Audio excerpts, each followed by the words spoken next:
All right, so we're now going to move on to what we call electron configurations. We covered orbital diagrams just yesterday, so now we're going to move on. The orbital diagram was really a way of showing which beds the electrons are sleeping in, so which orbitals they're located in, what their arrangement is, which ones are all in the same direction versus different directions. It's really sort of like a layout if I were to draw the beds in the hotel and show where everybody's sleeping. But now we're going to get a little bit more consolidated. We're going to bring it in a little bit instead of making a diagram of how people are sleeping. Now we're going to give them just an address. So we're going to actually take all of the things that we just talked about with the orbitals and putting the electrons into the orbitals and increasing energy. And we're going to kind of make it shorthand. And what's even better than that is we are going to do that using the periodic table and a really awesome shortcut on the periodic table. So electron configurations are really just an address for the electron, or for us, it's just a way to show where the electrons are located without using diagrams about how they're sleeping in those beds. Again, we are using the same principles. We're just not showing everything with arrows anymore. So off-ball still stating that we have to go in order of increasing energy. Pauli saying that the electrons have to be in opposite spins if they're in the same bed or in the same orbital. And then Hund, who says that I have to put one in each of them before I can go back and pair any of them up. So we're going to look at the periodic table first. And we talked about quantum numbers in the notes. And I told you that a quantum number, which is really just the number, the quantums of energy that electrons have in a certain energy level. So if I'm in the first energy level, I'm an electron that has one quantum of energy associated with me. If I'm in the second energy level, I have two. Third energy level, I have three. And then we know, again, as electrons change from one energy level to another, that they're either going to give light off or they're going to absorb it based on whether they're moving out or whether they're moving in. Well, we can actually use the periodic table to determine where those electrons are located. And we're going to do that by labeling a couple of things. First of all, we're going to go down the side of the periodic table and we're going to label all of the rows all the way down. Notice there are 7 rows. If you were to go back and look at that PowerPoint and look at the notes from the PowerPoint, you would see that it just so happens that we have exactly 7 quantum numbers or 7 energy levels. And it works out nicely that on the periodic table, those rows actually tell us the energy level that the electrons are located in. So it really tells us, based on where the element is placed on the periodic table, also where the valence electrons are going to be, which energy level they're in. So we are going to go back here to the periodic table, and we've got those numbers. Give me just a second. Mr. Craven or Mr. Rayleigh, can you please call the front office, please? Okay, so now what we're going to use this for is we are going to write an address, and we're going to do that by walking across the periodic table to get to where the element is we're looking for. Again, we are doing the same thing we did using that pyramid and the arrows that pointed us in the right direction, but now we're doing it in a much simpler, quicker, and easier way using the periodic table and all of the awesome patterns that are on it. I'm going to start with sulfur. And I'm going to try to give sulfur an electron configuration, or basically telling me where those electrons are located. So the first thing I do is find it. Of course, sulfur's right here, and I need to get there. I'm going to start at the very beginning of the periodic table at hydrogen, and I'm going to walk all the way through it until I get to sulfur. And every time I walk through it, I'm going to start recording things. It also works out nicely, and you should probably label this on your periodic table as well, that these 2 columns on the left are called the S block. How many electrons can sleep in an S room? 2. We have 1 bed that can hold 2 electrons. And then over here on the right, we have the P block, and it's made of 6 columns. How many electrons can sleep in a P room? 6, because I have 3 beds and 2 electrons sleep in each bed, so it works out nicely that the P block has 6 columns. In the middle, this is our D block. How many people can sleep in a D room? There can be 10 because there are 5 beds and there are 10 columns that go across. And then last but not least, we have the F block, and there are 14 of those.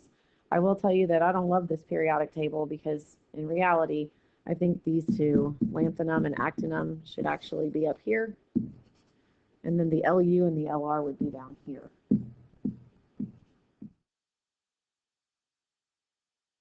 But of course, I have a hard time finding a perfect periodic table, so we just use what we've got and do with what we have. So we are going to use this and the knowledge that we have S blocks and P blocks, D blocks and F blocks.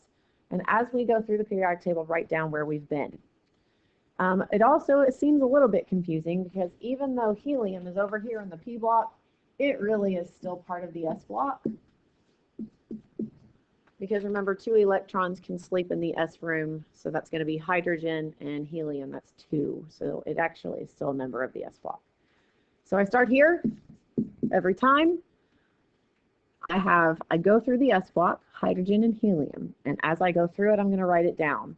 I'm in the first energy level because I'm in the first row, so I was in the 1s room. First energy level, S room. How many electrons were sleeping there? Well, I went through 2 squares, so there are 2. All right, so now that I've gotten to helium, I come down to lithium in the second row. And I'm going to walk through the S block from lithium through beryllium. So I'm going to go this direction. I know that I'm in the second energy level because I was in the second row on the periodic table. I was in the S room or the S block. I had to go all the way through it to get to sulfur. I haven't actually gotten there yet. And since I went through 2 columns, 1, 2, it's 2s2. So what that means is I am in the S energy level, the second energy level, S orbital, and there are 2 electrons sleeping there. That brings me over here. Now I'm going to walk through the P block. I start at boron, and I go all the way through because I still haven't found sulfur yet. I haven't gotten there. And so I'm still in the second energy level because I'm still in the second row. And then I'm going to go all the way through the P block and the P room. There are 6 columns that I had to go through, 1, 2, 3, 4, 5, and 6. So I had to go through 6 blocks, and that means 6 electrons are sleeping in that room. That brings me down here. Third row. So that is the third energy level. I have to go all the way through the S block because I still haven't found sulfur, and I went through 2 squares, so I was in the S room. 2 electrons are sleeping there. And I keep going, and now I'm over here at aluminum. This is where I'm going to run into sulfur. So I know I'm in the third energy level. I know I'm in the P room, but I'm going to go 1, 2, 3, and 4 before I get to sulfur. So all I put is that there are 4 electrons sleeping in that P room. If you go back and look at that pyramid that we drew into our notes, or that we have in our notes, you'll see that it goes through 1s, then 2s, then 2p, then 3s, then 3p. And that is exactly what we went through in this shortcut. So now the question is, how many valence electrons does it have? Well, remember, you look for your outside energy level for the valence electrons. That ends up being, for us, that is the third energy level. So I add the 2 and the 4 together for a total of 6 valence electrons. Let's try another one. Get rid of some of this stuff that I just had.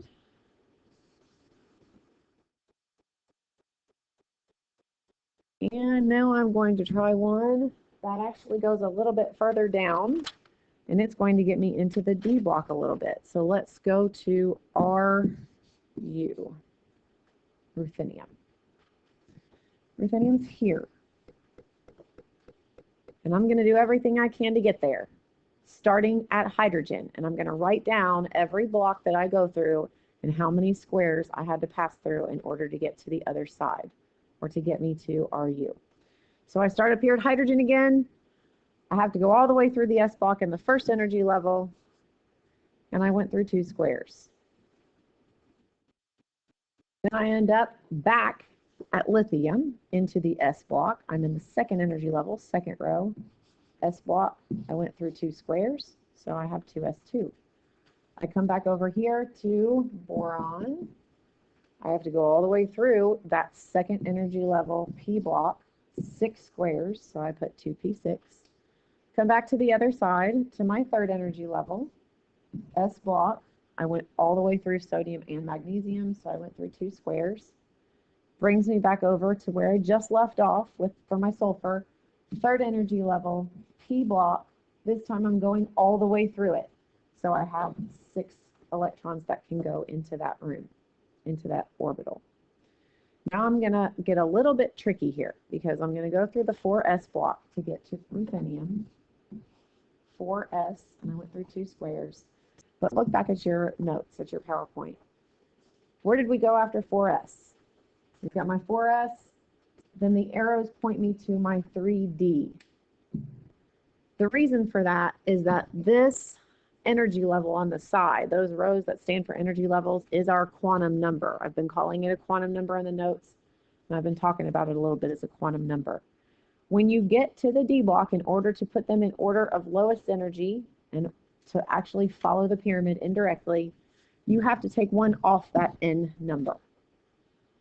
So scandium here is not going to be 4D. That's going to be my 3D room. It's just using this pyramid. It went from 4s to 3d. I had to go back to the 3rd energy level and put some more electrons in there before I could move on. So I'm going to start at scandium and go all the way through, all the way to zinc. I took 1 off of the 4, so I was in 3d, and I went through 10 squares, so it's 3d10. But once I get back to the P, it's just back to normal. That N number comes back again. So I'm in the 4th row. S and P go with that N number all the time. You don't have to do anything special to it. So I'm going to be in the 4P block. I go all the way through it because I still haven't found RU, so I have 4P6. I keep going. Now I'm in the 5th row, S block. So I'm in 5s. I go all the way through it, so it's 5s2. But once I get past S, I'm going back into the D block again. And the D block, I have to take 1 off my row number, and it becomes 4D. And at this point, I'm going to run into RU. 1, 2, 3, 4, 5, and 6. 4D6. Now the question is, how many valence electrons does this atom have? Where's my outside energy level? My largest quantum number is not always the last one you put electrons into. For me here, it's the 5th quantum number, and the only ones that are there are the S electrons, so there are only 2 valence electrons in RU.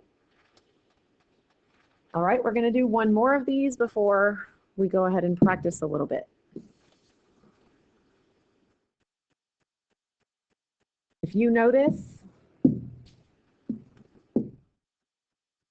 and I look back at that pyramid, at some point I'm going to run into some F's. But I'm going to end up taking even more off that N number when I get to an F room. So that's what I want to do. I want to go to an F, one that I can figure out what to do with my F's. So let's do osmium again, like we did yesterday. And it, actually works out pretty nicely. We did the orbital diagram of osmium, so we already kind of know the direction we're going to go in. So I'm going to kind of speed things up a little bit, starting with osmium. We've already done the orbital diagram. The orbital diagram tells us exactly the way I should put the electrons into the rooms. It tells us the order they should go in. So I'm just going to take that information, use this on the periodic table, and it's going to be exactly the same. I went through the 1st row, S block, 2 electrons. I went through the 2nd row, S block, 2 electrons. 2nd row, P block, 6 electrons, which brings me over here to sodium. In the 3rd row, I'm in the S block. I went through 2 squares. I go through the 3rd row, the P block, 6 squares. Then I end up at 4S, 4th row, S block. I went through both of the squares. Now I take 1 off, my quantum number, 1 off the row number when I get into the D. I'm at 3D. I go all the way through it, 3D10. Then I'm back into my 4P block. I go all the way through it. I'm at 4P6. Now I'm in the 5th row in the 5S block. Both squares I have to go through brings me into the 4D block. 4D, I go all the way through, so it's 4D10. I end up back in the 5P block. I go all the way through, so it's 5P6. Now I end up, remember I'm going to osmium, in the 6th row S block. And I go all the way through it, but I'm going to stop because if I look at my atomic numbers going from barium into what would be, I guess, La, because I said that I think La should go there, it skips a whole range of numbers, and that's because those numbers actually are down here. I have to go through that if I'm following atomic number and then back up to the D block before I can actually get to osmium. So I'm going to come down here to my F block. Remember that the S and the P go with that row number. I take one off the row number for the D block, and it actually works out that when I get to the F block, I have to take 2 off that row number, making this the 4F row and this the 5F row.